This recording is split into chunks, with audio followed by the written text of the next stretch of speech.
Hello there guys, it is me and Darren Muffin here back for chapter 21 of the Golden Armor.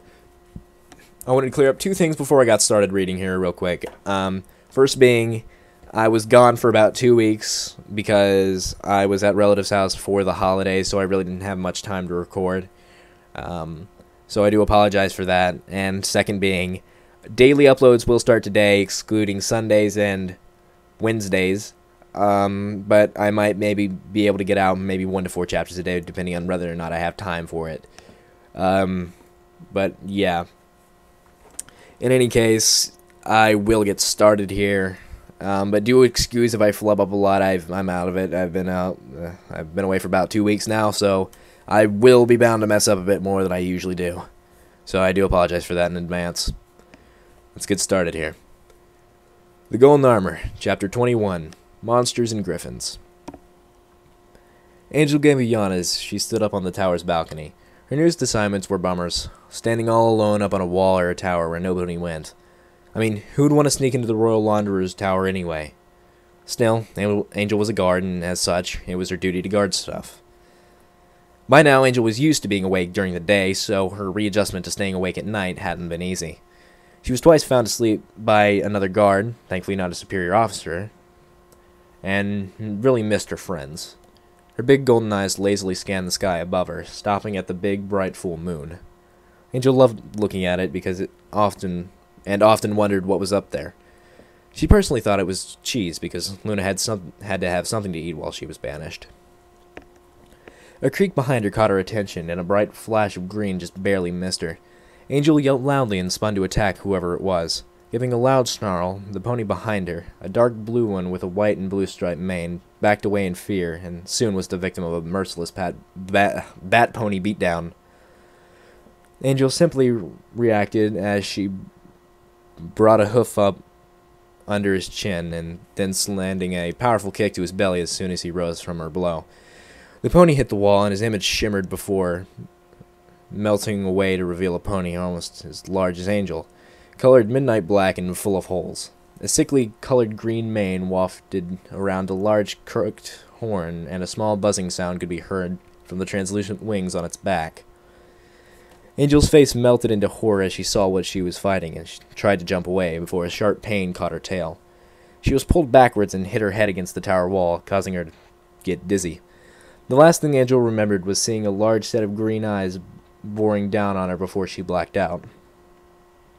The changeling stood over the unconscious bat pony, silently cursing to herself about missing her first spell. Her wickedly glowing green eyes scanned the pony, who had gotten in 2 cheap shots on her, and she half considered throwing her off the tower. "Nice one, Gorgon," came a slightly hissing voice, and the changeling's head whipped up to see 3 royal guards standing in a doorway, each snickering. The larger changeling bared her teeth and angrily hissed in reply. "As your future queen, I'm commanding all of you to shut up!" The guards' faces immediately hardened and their snickers faded away. Gorgon hated it when her own charge of workers treated her like one of them. She was their leader and as such demanded the respect of one. She wasn't a changeling princess just for show, and she vigorously reinforced that to the group. "So what are you gonna do about this?" one asked Gorgon, and returned her gaze to the unconscious bat pony. "Do we need to impersonate any pony else?" she queried. "No, but that one is supposed to be at the gala," came her reply. Gorgon studied the bat pony and wondered what to do with it. She could always just leave her here and have her believe it was a dream. As a race born in darkness, changelings had a wide variety of ways to disappear. One was altering memories, to make the pony believe meeting them was a dream or a hallucination. Another was eradicating their memory entirely. Being the future queen of the hive and Chrysalis's own daughter, Gorgon knew how to do both. However, her natural ability to sense the changeling's main food source, love, was perking up at the bat pony. Narrowing her green eyes, Gorgon inched closer to Angel, sniffing at her. Silently, she weaved a spell to look into Angel's affections to locate the source of this emotion. Since it was the first spell she learned, Gorgon easily peered into the bat pony's emotions, trying to locate the source of love. Every changeling had to learn the spell, and it was how they often changed into a specific pony without knowing anything about them. It was also how Chrysalis jumped into Princess Cadence's role without any pony knowing, since she met Shining Armor first. Gorgon suddenly felt the surge of love within the bat pony and saw the image of a real guard who had an orange pelt and a brown mane and vivid red eyes. She even saw the pony's cutie mark, an exploding rock with a white tail, and grinned to herself. While the changelings were feeding on the other royal guards who were entranced down in the armory, Gorgon herself was rather hungry. Get out of here, She whispered to her subjects, who looked at each other curiously. I know what to do with this one. She continued, grinning wickedly at the sleeping bat pony. Comet woke up to a pretty violent sneeze. He jerked back, wide awake, and looked around. Outside of his vision, he felt something rather large shift next to him, and slowly looked down to see Valerie's white plume of feathers shift as they wiggled closer to Comet's chest. A sense of horror crawled up his... a sense of horror crawled up his chest, as well as one of caring. He had slept next to Valerie all night, and while it horrified him, Angel might have seen this. He felt very refreshed, like one does after a very good sleep. He sat there, unsure of what to do, before looking up at the clock. It was more of a magically charged sundial than a clock. The sundial reacted to the rising of the sun, since Celestia didn't raise the sun at exactly the same time every day. It was hard to tell time in Equestria, but some genius unicorn thought of a sundial that reacted to the sun's presence to keep time. As of now, the dial read about 9 in the morning. Comet silently thanked Celestia it was his day off. After slowly waking up Valerie, who protested by burying her face further into Comet's side and nipping at him playfully when he moved, the two made their way down to the mess hall to get breakfast. It was a rather nice day outside to them, but that was before they learned the windows were magically made to let sunlight shine through the stained glass. In reality, it was a gray and cold day outside, one that sounded the alarm of snowfall. However, this didn't bother Valerie, since the Griffin Kingdom was always cold with its location north of Equestria. After the two finished breakfast, they went to check on Angel, but found her asleep with a nurse tending to a large bump on her head. Comet was visibly worried, but the nurse assured him that she would be all right. It's actually quite common for ponies who are not issued helmets, she said as Comet stood over the sleeping bat pony. Now go on, I'll tell her you came by. As the Pegasus and Griffin walked away, neither one noticed the nurse's eyes flare bright green. So what you want to do today? Valerie asked. Well, Comet scratched his head unsurely. I was going to take Angel on another date, but I guess that won't happen. I even rented a boat to go out on the lake. Valerie stood there and felt an evil smile perk up at the sides of her beak. You know, you and I haven't just hung out.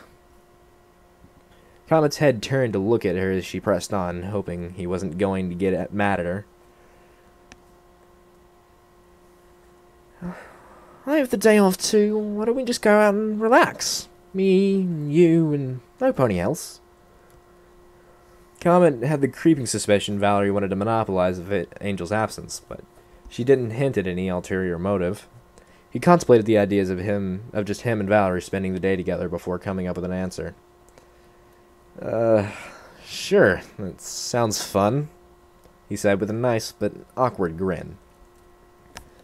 Several hours later, Comet and Valerie were walking down a street in Canterlot, smiling and talking to each other. The day, even though it was gray and started to snow, was going surprisingly well for them. Comet wore a new scarf Valerie insisted he buy to keep himself warm, a rather plain brown-colored one to match his mane and tail. After acquiring the scarf, the two of them had gone to the train station and sat on a bench, watching the random ponies walk by.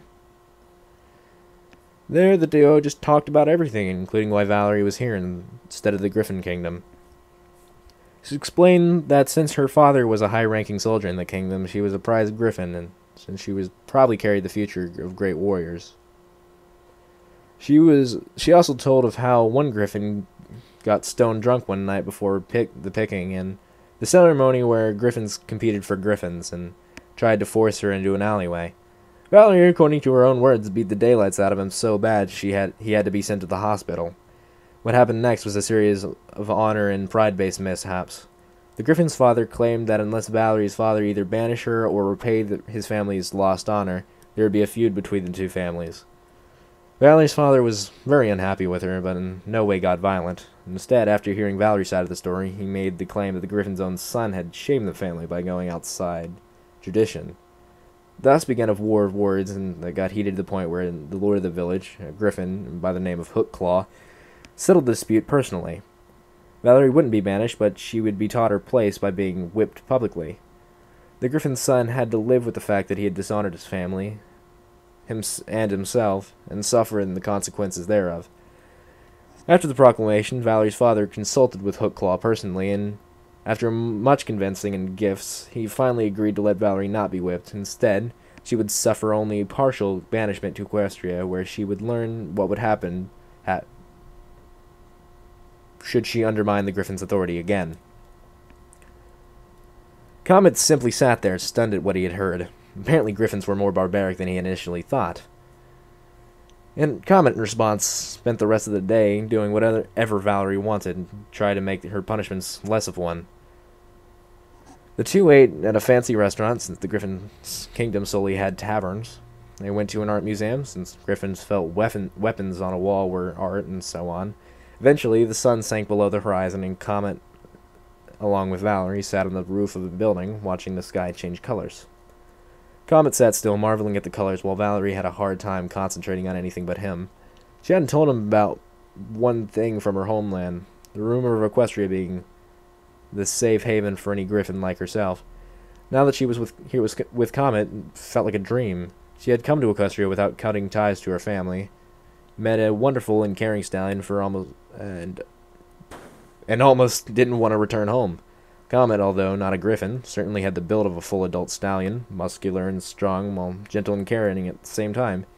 He was handsome to Valerie, in a way no other griffin could match, with his fiery red eyes, brown mane that moved slightly in the wind, and a smile that she never wanted to leave his face. Comet looked over to Valerie, who had a dreamy look on her face, and chuckled. "So I take it you enjoyed today?" he asked. Valerie answered by pressing her beak to his mouth yet again.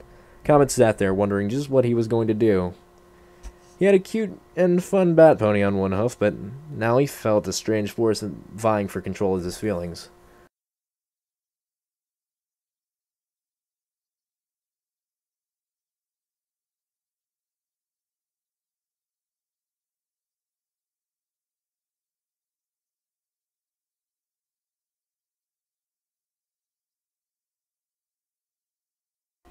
Okay, that was chapter 21 of The Golden Armor. Thank you guys for listening, and have a good one.